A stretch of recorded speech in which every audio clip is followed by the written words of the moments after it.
Hi guys. Okay, so my presentation is over disabilities of exceptional students. Um, Now, because of how little time I have to go through this with you, in each of the bubbles is kind of what each of these disabilities is, um, or as defined by IDEA. But I'm not going to click on each of them and go over those with you. I will make this live so it is possible for you to go back and review to see how IDEA defines those. But let's get started. Okay, so the first one is learning disabilities.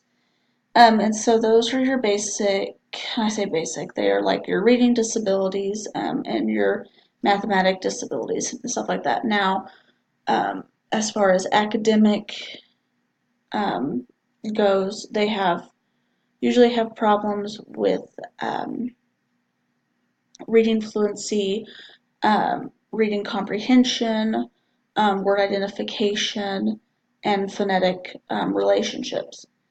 They also have, when it comes to math, it's procedural problems um, and stuff like that.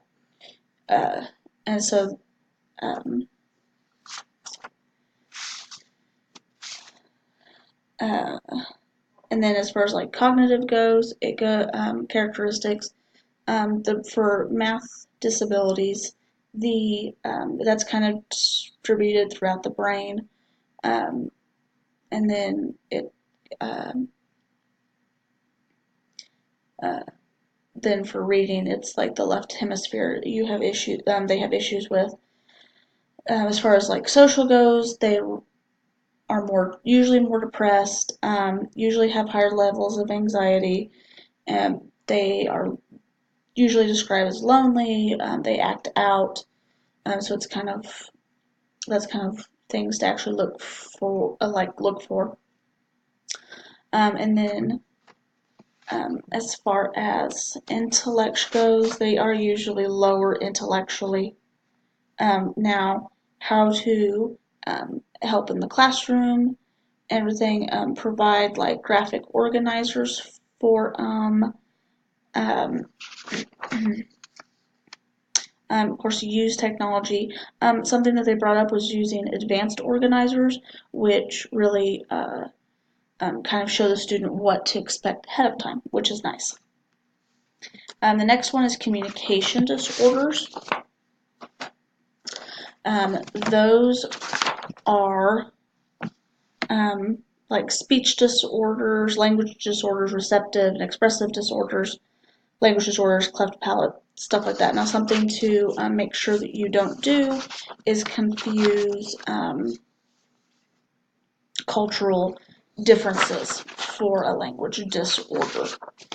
Um, Now, they can have academic um, problems along with social problems because they aren't able really to communicate what they need um, and things like that. Academically, they are considered lower because they don't know how to pronounce things correctly and stuff like that.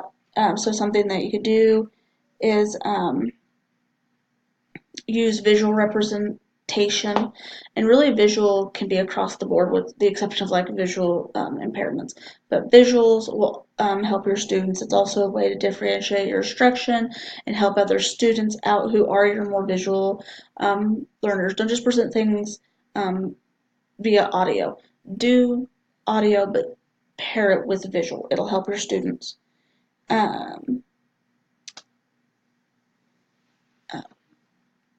So that's a good way to help them out in the classroom. The next one is emotional and behavioral disorders, which um, those ones, the kind of the characteristics to look for, they may be gifted um, or have intellectual disabilities, but most of them are in the low average IQ. So as far as intelligence goes, it's fine.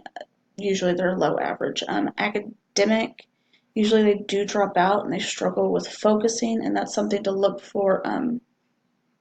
Is they just kind of aren't there, or they're disruptive in the classroom. They have problems with peer relationships and making like meaningful relationships because they act out,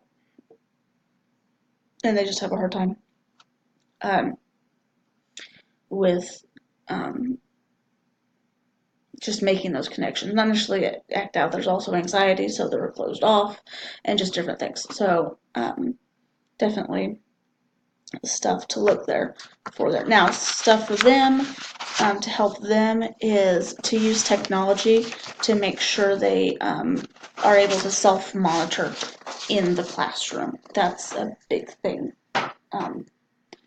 that they've noticed has helped these students. Now, ADHD is the next one. We are right here. Okay, so ADHD, stuff to look for is not paying attention, or they could like just kind of like zoned out kind of look. They do have, they're usually pretty average as far as intelligence goes. They have, they do, they are lower academically, like they have lower grades because they're just not paying attention, but they have high retention ability. And they do have social challenges because it's hard for them to make friends and keep them, especially with them acting out or kind of not being able to pay attention, kind of thing. But they are, as far as intelligence, and as far as intelligence goes, they're kind of a full spectrum for that, full spectrum of IQs and everything. Now, a good thing for them, start out definitely early. Start out with organizational and goal setting. Organizational skills, though, are so important to students with ADHD because they are very prone to just being kind of like scattered. So organizational skills are key. Goal setting is another one to help them out. So those are always good things for them. It helps them out a lot. The next one is intellectual disabilities. So this one, as far as like academic goes, they're usually lower academically, they're usually lower intellectually, and just cognitive functioning is also low. They social characteristics, they're also usually a little behind. Now, as far as helping out these kids and getting them in the classroom, there are so like reading supports or e-readers. Now there is a nice one called the Rocket Reader that is it's a little bit more natural, so it helps them learn. Early intervention is always key, but I would say definitely access technology. That will be a big help for intellectually disabled students. Autism. Autism, so usually socially, the characteristics, they do have a hard time with friendships and relationships in general because they kind of show a lack of interest and they don't have initiative to make friends. They do also have different sort of behavior outbursts and stuff. Now, autism is such a large spectrum on intelligence and academic. Usually cognitive. It's hard for them to be verbal, but there are kids who are considered autistic verbal or verbal autistic. And then there's nonverbal. So after socially is where they really struggle, but as far as intellectual, cognitive, and academic, they're very across the board, and it's just you have to really adapt. So to help them learn, you have to really adapt your curriculum to that particular student, and that will be your main way of doing things. Um, just you'll have to fit the curriculum for them around them and what they do. There's also some memory things that they can do because they have a really high memory. There's keyword strategies, pegwood strategy, letter strategies, but really it's going to be about you adapting the curriculum to them and their disability. Next is multiple disabilities,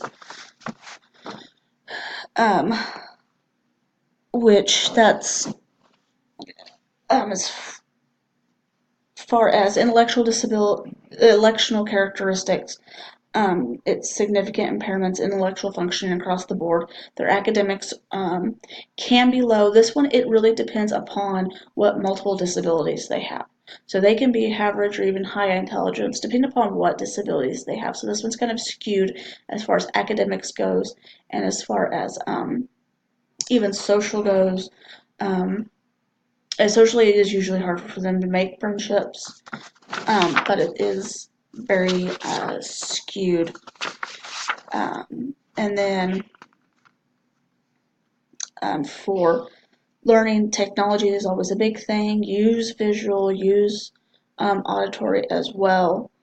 Just really kind of getting that for them. Usually technology will be your biggest friend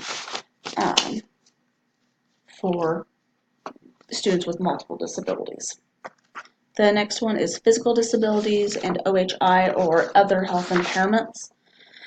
As far as that goes, really it kind of depends. So especially for OHI, that can include anything from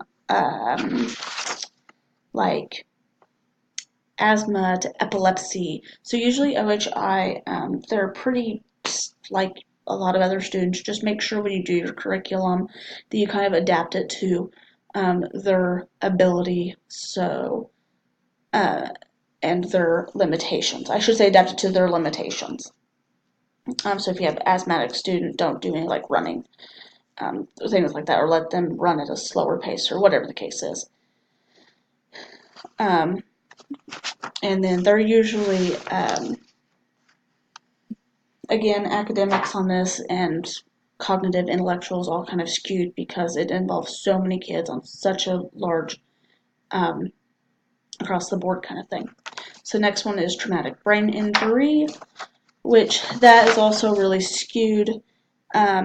Usually if it's a mild brain injury, they have no problems or very few problems with any of the social, cognitive, intellectual, or academic things. But if it's serious, they do have problems with building close friendships. They have problems with learning and